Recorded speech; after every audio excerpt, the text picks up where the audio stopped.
Hello friend, अभिषेक academy के YouTube channel पर आपका बहुत बहुत स्वागत है। आज है फरवरी 2014 का सीटेट का ईबीएस पोर्शन, जिसको हम रिवाइज करेंगे। तो आइए आज की क्लास की शुरुआत करते हैं।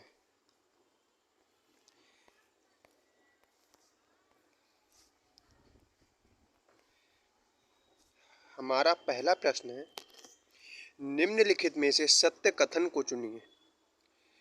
हाथी गंदे पानी में खेलना पसंद करते हैं क्योंकि इससे इनके शरीर को ठंडक मिलती है। अधिकांश हाथी दिन में लगभग 10 घंटे आराम करना और सोना पसंद करते हैं। 3 महीने के हाथी के बच्चे का वजन लगभग 200 किलोग्राम होता है। अधिकांश बड़े हाथी एक दिन में लगभग 100 किलोग्राम पत्ते खा लेते हैं। तो इसका हमारा सही जवाब हो जाता है ऑप्शन सी, यानी कि हाथी गंदे पानी में खेलना पसंद करते हैं क्योंकि इससे इनके शरीर को ठंडक मिलती है। ये सही है। 3 महीने के हाथी के बच्चे का वजन लगभग 200 किलोग्राम होता है। ये भी सही है। अधिकांश बड़े हाथी एक दिन में लगभग 100 किलोग्राम पत्ते या झाड़ियाँ खा लेते हैं। ये भी सही है, लेकिन ये ऑप्शन गलत हो जाता है। अधिकांश हाथी में दिन में लगभग 10 घंटे आराम करना और सोना पसंद करते हैं क्योंकि हाथी बहुत कम आराम करता है। मधुबनी चित्रकला के बारे में सही कथन चुनिए। इन चित्रों को बनाने में नील, हल्दी, फूल, पेड़ों के रंग आदि का इस्तेमाल किया जाता है। इन चित्रों में इंसान, जानवर, पेड़, फूल, पक्षी, मछलियाँ आदि दिखाए जाते हैं। यह लोक चित्रकला बहुत पुरानी है और इसका नाम मधुबनी नामक स्थान के नाम पर पड़ा। मधुबनी राजस्थान का अति प्रसिद्ध जिला है। तो इसमें हमारा सही जवाब हो जाता है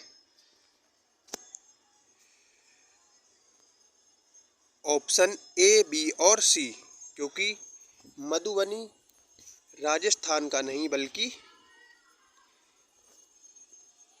बिहार का एक जिला है। तो हमारा सही जवाब हो जाता है ऑप्शन डी।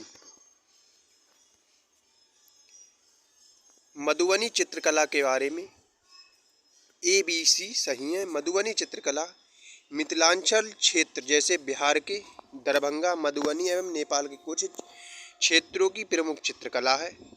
मधुबनी चित्रकला बहुत पुरानी है। इसके चित्रों में इंसान, जानवर, पेड़, फूल, पक्षी, मछलियाँ आदि के चित्र को बनाने में रंगों का इस्तेमाल होता है। कोई पक्षी पेड़ की ऊंची डाल पर अपना घोंसला बनाता है। ये पक्षी हो सकता है। इसका सही जवाब हो जाएगा ऑप्शन सी, कौवा। पोचमपल्ली एक गांव है। ये गांव एक विशेष प्रकार के कपड़े की बुनाई के लिए प्रसिद्ध है और इसे भी पोचमपल्ली ही कहते हैं।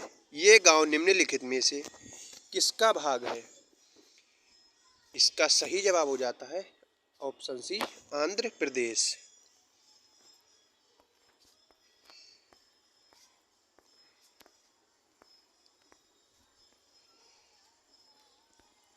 रेगिस्तानी ओक के बारे में सही कथन चुनिए। यह पेड़ ऑस्ट्रेलिया में पाया जाता है। बिल्कुल सही है। यह एक विशेष प्रकार का पेड़ है जिसकी जड़ें टहनियों से लटकती हैं। ये गलत हो जाएगा क्योंकि जड़ें टहनियों से लटकती हैं वो हमारा बरगद होता है। इस पेड़ की जड़ें जमीन में उस गहराई तक जाती हैं जब तक कि पानी तक न पहुंच जाएं। ये सही हो जाता है। इस पेड़ के तने में पानी जमा होता है और स्थानीय लोग पतले पाइप का उपयोग करके इसको पीते हैं। ये भी हमारा सही हो जाएगा। तो हमारा सही जवाब हो जाता है ए, सी और डी, यानी कि option B is right. Abu Dhabi के विषय में सही कथन चुनिए। यह रेगिस्तानी इलाके में है। ये करेक्ट हो जाता है। अबू धाबी में पानी पेट्रोल से महंगा है। ये भी सही हो जाता है। यहाँ की स्थानीय भाषा अरबी है। ये भी सही ऑप्शन है। अबू धाबी की मुद्रा को दीनार कहते हैं। ये गलत हो जाता है। तो हमारा सही जवाब हो जाएगा ए, बी और C. Option D is right. कुछ जानवर रात में जागते हैं। ये जानवर हर चीज को जिन रंगों में देखते हैं वे हैं। इसका सही जवाब हो जाता है ऑप्शन सी, काला और सफेद।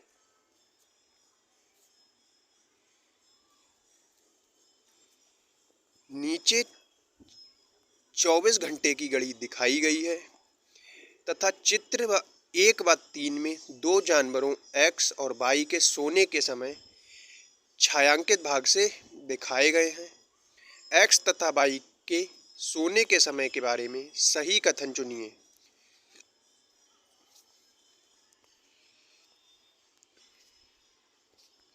एक्स 20 घंटे सोता है जबकि वाई 18 घंटे सोता है।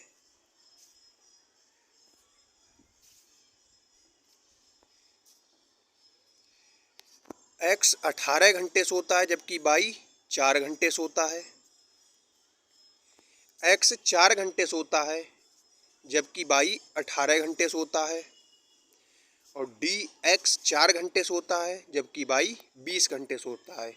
तो हमारा सही जवाब हो जाता है ऑप्शन सी, एक्स 4 घंटे सोता है, क्योंकि इसमें 12 खानों में 2 खानों पर छाया की हुई है। तो एक खाने 2 के बराबर है, तो 2 दूनी 4, 4 घंटे। और वाई 18 घंटे सोता है। तो हमारा सी ऑप्शन इज राइट हो जाता है।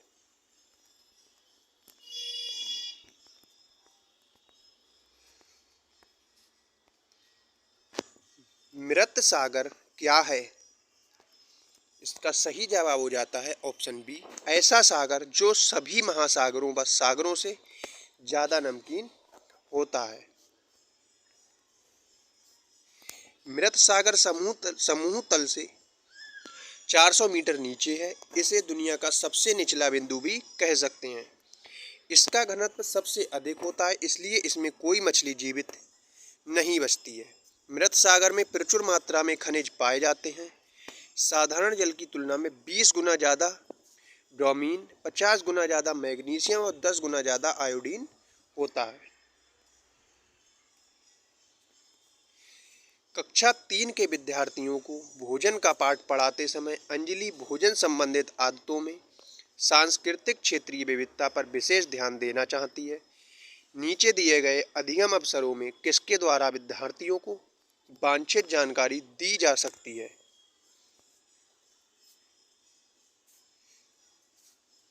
इसका सही जवाब हो जाता है ऑप्शन बी, विभिन्न क्षेत्रों संस्कृतियों के विद्यार्थियों से उनके घरों में खाए जाने वाले भोजन को मंगाकर प्रदर्शित करना और सहपाठियों से सूचनाओं का आदान प्रदान करना। कक्षा 5 के विद्यार्थियों को पर्यावरण चिंताओं के बारे में पढ़ाते समय प्रीति प्रदूषण पर अधिक बल देना चाहती है। वांछित उद्देश्य को प्राप्त करने के लिए नीचे दिए गए क्रियाकलापों में से कौन सर्वाधिक प्रभावी हो सकता है? इसका सही जवाब हो जाता है ऑप्शन सी, विद्यार्थियों से विभिन्न प्रकार के प्रदूषणों से संबंधित समूह परियोजनाओं पर कार्य करने के लिए कहना। नेहा कक्षा 5 के ईवीएस विषय में नीचे दी गई मूल्यांकन तकनीकी का प्रयोग करती है। हस्तसिद्ध क्रियाकलापों का मूल्यांकन, गृह कार्य मूल्यांकन,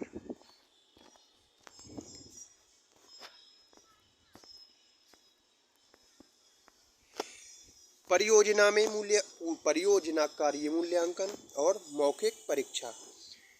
नीचे दी गई तकनीकों का कौन सा युगल अधिक वस्तुनिष्ठ मूल्यांकन दे सकता है? इसका सही जवाब हो जाता है पहला और चौथा। ईबीएस में किसी अच्छे गृह कार्य को मुख्यतः किस पर केंद्रित होना चाहिए। इसका सही जवाब हो जाता है ऑप्शन सी, हस्तांतरित अधिगम के लिए चुनौतियां और उत्तेजना। इसका सही जवाब हो जाता है ऑप्शन सी, विस्तारित अधिगम के लिए चुनौतियां और उत्तेजना।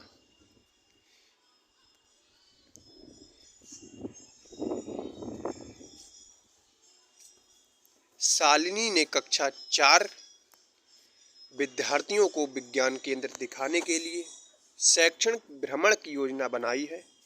नीचे दिया गया कौन सा सामान्य निर्देश इस भ्रमण के लिए अप्रासंगिक है? इसका सही जवाब हो जाता है ऑप्शन बी, अपना दिन भर का पूरा बस्ता लेकर आना। प्राथमिक स्तर की अच्छी ईवीएस पाठ्यचर्या में होना चाहिए। इसका सही जवाब हो जाता है ऑप्शन बी, अपने आसपास को खोजने के अवसर प्रदान करना। प्राथमिक स्तर की ईवीएस पाठ्यपुस्तकों में कविताएं और कहानियां सम्मिलित करने का कारण है। इसका सही जवाब हो जाता है ऑप्शन बी, विषय के अधिगम में आमोद प्रमोद प्रदान करना।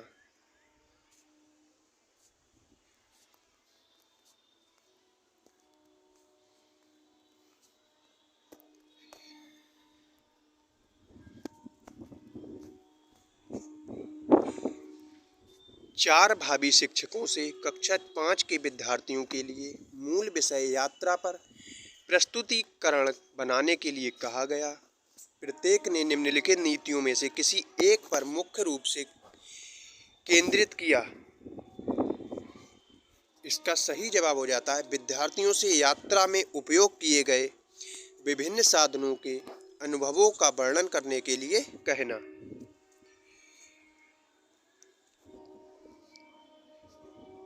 कक्षा 5 की ईवीएस की पाठ्य पुस्तक के किसी पाठ में सोचिए और चर्चा कीजिए।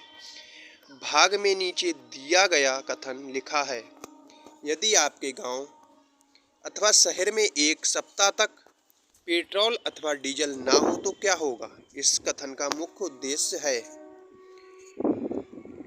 इसका सही जवाब हो जाता है ऑप्शन सी, वास्तविक जीवन की चिंताओं को समझने हेतु कल्पना और सोचने विचारने की कुशलता को बढ़ावा देना। ईवीएस की पढ़ाई में कक्षा में प्रश्नोत्तर तकनीकी का सबसे अच्छा उपयोग किसके लिए किया जा सकता है? इसका सही जवाब हो जाता है ऑप्शन बी, शिक्षार्थियों में सीखने की जिज्ञासा उत्पन्न करने के लिए।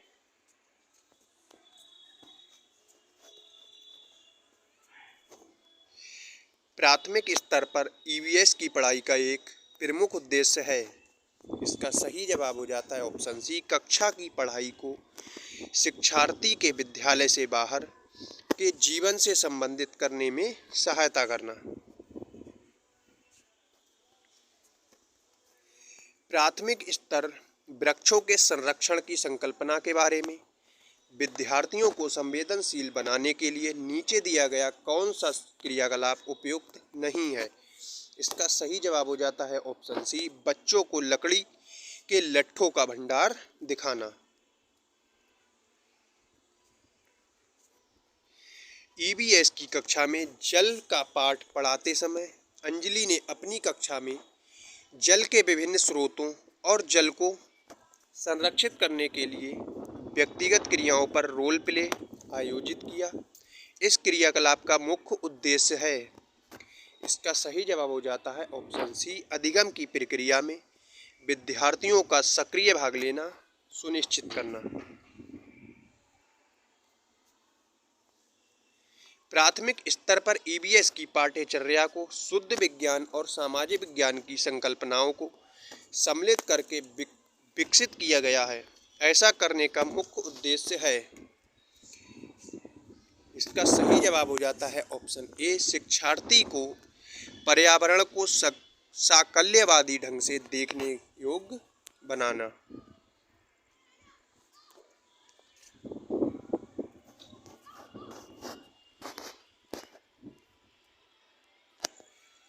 ईवीएस की कक्षा में सामाजिक असमानताओं पर अधिक बल देने के लिए निम्नलिखित में से कौन सा अधिक प्रभावी अधिगम होगा? इसका सही जवाब हो जाता है ऑप्शन डी, विद्यार्थियों से समूह परियोजनाओं का भार अपने ऊपर लेने के लिए कहना।